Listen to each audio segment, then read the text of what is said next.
Servus zusammen, in dem Video schauen wir uns den Parkside Akkukompressor an.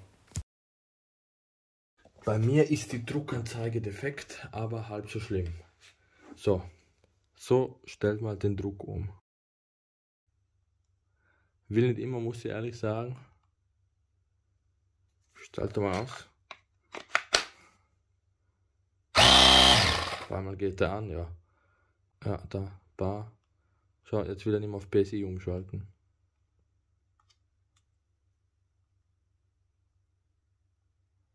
Jetzt auf PSI wieder, auf Bar. Jetzt will er wieder nicht. Aber ist wurscht. Schlauch montiert es so. Jetzt habt ihr da so eine Mutter, die dreht es auf, macht es locker. Und dann steckt es einfach den Schlauch ein und dreht die Mutter fest. So einfach geht es. Adapter, wie es wohl wie man die aufsetzt, einfach rein tun.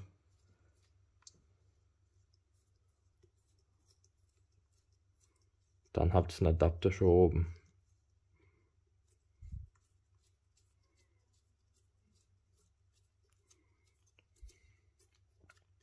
Anderen brauche ich auch nicht zu zeigen. Druckeinstellung. Gehen wir mal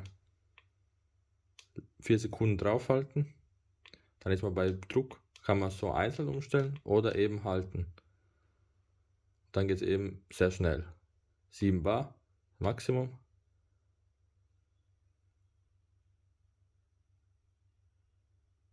Ja, oder eben Einzelschritte.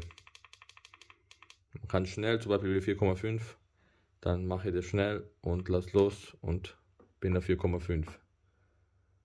Und ja,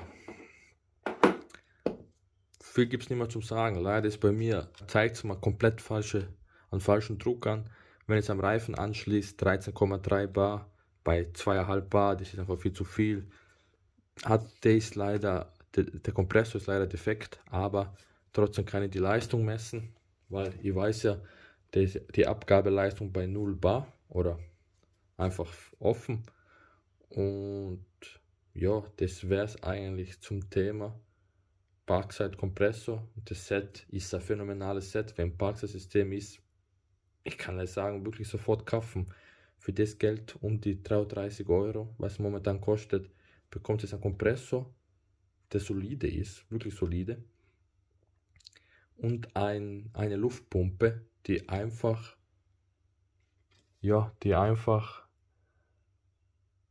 stärkste Luftpumpe ist, die ich getestet habe bis jetzt, mit 85 Kubikmeter pro Stunde statt den 70 angegebenen, was eine Hammerleistung ist. Und der ist auch, würde ich sagen, im guten Mittelfeld, besonders fürs Geld ist er wirklich super. Und da gibt es nicht viel zum sagen. Da kriegst du die ganzen Adapter, den Koffer für 33 €. Das ist wirklich preislich unschlagbar. Also Preis-Leistungs-Verhältnis kann keiner toppen. Wirklich niemand. Das kann wirklich niemand toppen. Obwohl Zipper auch sehr gut ist, aber Parkside kann man wirklich nicht toppen, weil man 2 Geräte kriegt, auch unter Ladegerät für, im Kopf weiß ich es nicht, 25, 30, sagen wir es immer, bei 60 € kriegt es eine Luftpumpe unter Gebläse mit einem Akku, was relativ schnell lädt, weil 3 Ampere oder 2,4 Ampere ist das Gerät. Und ja, gibt es nicht viel zum sagen. Super Gerät, besonders fürs Geld. So, da habe ich nochmal alle Werte zusammengefasst, die Geschwindigkeit, wie viel das eigentlich Liter pro Minute sein, die Laufzeit mit einem 2 Ampere-Stunden Akku, wie viel er wahrscheinlich beim Test schafft, das Gewicht und die Maße und die Lautstärke. Ja, kommen wir nun zu den Tabellen. So, kommen wir zum Druck in Kilopascal nach 5 Minuten. Das ist ein rein errechneter Wert für den Parkside, den Rest habe ich alles wirklich gemessen. Aber Parkside habe ich gemessen oder errechnet und ja, im Leerlauf um die 20,7 km/h. Die Einheit CECC 18 schafft 20,02 km/h. Deswegen bin ich einfach davon ausgegangen, dass er auf 3 Bar kommt. Könnte natürlich nur auf 2,95 Bar kommen wie die Einheit, aber ich habe ihm die 3 Bar gegeben. Das ist jetzt kein riesiger Unterschied, ist es nicht so wichtig auf 0,05 Bar, dass man da jetzt genau weiß, welcher jetzt schneller ist oder nicht. Er ist minimal schneller. Vielleicht schafft er die 3, vielleicht schafft er es eben nicht. Kann immer nicht sicher sein. aber den Wert habe ich einfach genommen, weil eben der Kompressor defekt ist bei mir. Beim Gewicht schlägt sich der Parkside ähnlich wie der Einhell und der Zipper, die sind alle ungefähr im gleichen Gewichtsbereich und ja, da schlagen sie sich eigentlich gut und der Parkside wiegt 1080 Gramm mit einem 2 Ampere-Stunden Akku. Also im Prinzip sind die drei relativ ähnlich und relativ ähnlich von der Leistung, außer dass der Zipper nochmal eine ganze Ecke schneller ist als die beiden.